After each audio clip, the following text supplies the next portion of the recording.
सबरी में गुरु भक्ति की बड़ी अनोखी भावना है। गुरु जी ने प्रभु के आगमन की किसी तिथि या समय सीमा का संकेत नहीं किया था, इसलिए सबरी जी नित्य प्रभु के आगमन की प्रतीक्षा करती रहती। नमस्कार मित्रों, आज हम आपके लिए सबरी और भगवान श्री राम की कहानी लेकर उपस्थित हैं। आज की कहानी है प्रभु श्री राम को सबरी के फलों में ही पूर्ण तृप्ति का बोध हुआ। मित्रों, एक दिन मतंग ऋषि के शरीर त्यागने का समय आ गया।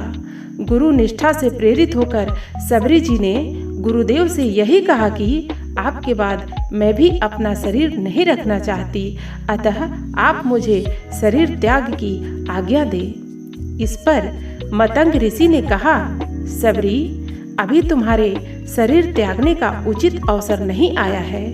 तुम्हें आश्रम में रहकर प्रतीक्षा करनी है, क्योंकि साक्षात ब्रह्मा श्री राम रूप में अवतरित होकर एक दिन तुम्हारी इस कुटिया में पधारेंगे और इस प्रकार तुम्हें वह शुभ अवसर मिलेगा कि तुम उनकी कृपा का अनुभव कर सको। उसके पश्चात तुम अपने शरीर का परित्याग कर धन्य हो जाओगी। सबरी में गुरु भक्ति की बड़ी अनोखी भावना है।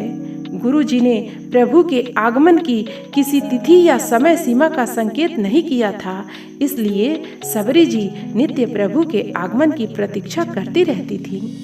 एक दिन वह विलक्षण अवसर आ ही गया जब श्री राम भद्र लक्ष्मण जी के साथ सबरी के आश्रम में पधारे। सबरी जी भगवान राम को देखकर भाव विह्वल हो गईं। वे सोचने लगीं, धन्य है गुरुदेव, जिनके आशीर्वाद से मुझे आज प्रभु के दर्शन लाभ का अवसर मिला। मुनि के वचन समझिए भाई, यह तो मेरी साधना या तपस्या का परिणाम हो ही नहीं सकता, क्योंकि मैं सर्वथा अयोग्य हूँ। प्रभु तो मेरे गुरुदेव के वचनों की रक्षा के लिए ही मेरी कुटिया में पधारे हैं। सबरी जी प्रभु को आश्रम में लाती हैं, आसन पर बैठाती हैं, उनके चरण पखारती हैं और तत्पश्चात प्रभु के सामने कंद मूल फल लाकर परोस देती हैं। भगवान राम बार बार प्रशंसा करते हुए उन फलों का रसास्वादन करते हैं। मित्रों, प्रभु अपनी इस वन यात्रा में मुनियों के आश्रम में भी गए। भारद्वाज आश्रम, महर्षि वाल्मीकि आदि ऋषियों के आश्रम में भी आदर और स्नेह पूर्वक उन्हें कंद मूल फल अर्पित किए गए। उन महापुरुषों ने जो फल अर्पित किए वे भी दिव्य ही रहे होंगे। ऐसी स्थिति में स्वाभाविक रूप से यह पूछा जा सकता है कि सबरी के फलों में ऐसी कौन सी विशेषता थी कि प्रभु ने उनमें जिस स्वाद का अनुभव किया अन्यत्र कहीं नहीं कर पाए।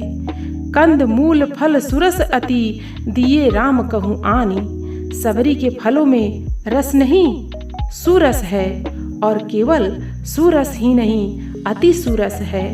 इस अति सुरस शब्द के द्वारा भक्ति की अद्भुत व्याख्या की गई है। गीतावली में भी गोस्वामी जी ने सबरी के फलों की विशेषता का वर्णन किया है, और उन्होंने जिन शब्दों में इसका वर्णन किया है उसे पढ़कर तो यही लगता है कि प्रभु की पूरी यात्रा में यही एकमात्र ऐसा स्थल है जहाँ लगता है कि भगवान राम बहुत भूखे हैं। गोस्वामी जी कहते हैं कि केहि रुचि केहि क्षुधा सानुज मांगी मांगी प्रभु खात। प्रभु बार बार सबरी से और कहकर फलों की याचना करते हैं। सबरी जी के फल में ऐसी विशेषता है, सबरी जी ने भगवान राम को फल अर्पित किए, उससे भी बड़ी मीठी बात जुड़ी हुई है। प्रभु का यह व्यवहार लंका विजय के बाद के प्रसंगों में सामने आता है। प्रभु अयोध्या लौट कर आते हैं। आज भी जब कोई प्रिय व्यक्ति लंबे समय के बाद कहीं बाहर से वापस लौटता है तो लोग उसे भोज पर बुलाते हैं। भगवान राम को भी कौशल्या, सुमित्रा अम्बा तथा कैकेयी अम्बा की ओर से ऐसा निमंत्रण मिला था। गुरु माता अरुंधति तथा कभी कभी ससुराल से भी ऐसा बुलावा आता था। प्रभु सबके यहाँ प्रेम पूर्वक पधारते थे और भोजन ग्रहण करते थे, पर उसके पश्चात प्रभु का जो व्यवहार होता था वह बड़ा अटपटा सा लगता है। भगवान राम को जिन्होंने भोजन के लिए आमंत्रित किया वह सब एक से बढ़कर एक थे। यही प्रसंग ऐसा है जहाँ भगवान राम ऐसी बात कहते हैं जो मर्यादा से थोड़ी हट कर लगती है। यदि आप किसी के घर भोजन करने जाएं और यदि वहाँ किसी दूसरे व्यक्ति का नाम लेकर कहने लगें कि उनके यहाँ का भोजन बड़ा स्वादिष्ट था, तो यह बात बड़ी अटपटी सी लगेगी, क्योंकि इसे सुनकर सामने वाला व्यक्ति क्षुब्ध हो जाएगा और सोचेगा कि उसका भोजन तो किसी काम का नहीं है। भगवान राम ठीक यही कार्य करते हैं। विनय पत्रिका में गोस्वामी जी इसका वर्णन करते हुए यही कहते हैं कि भगवान राम जहाँ जहाँ भोजन करने के लिए जाते थे, घर गुरु गृह प्रिय सदन सासुरे, भई जब जह पहनाई, तब तह करी सबरी के फलनी की, रुचि माधुरी न पाई।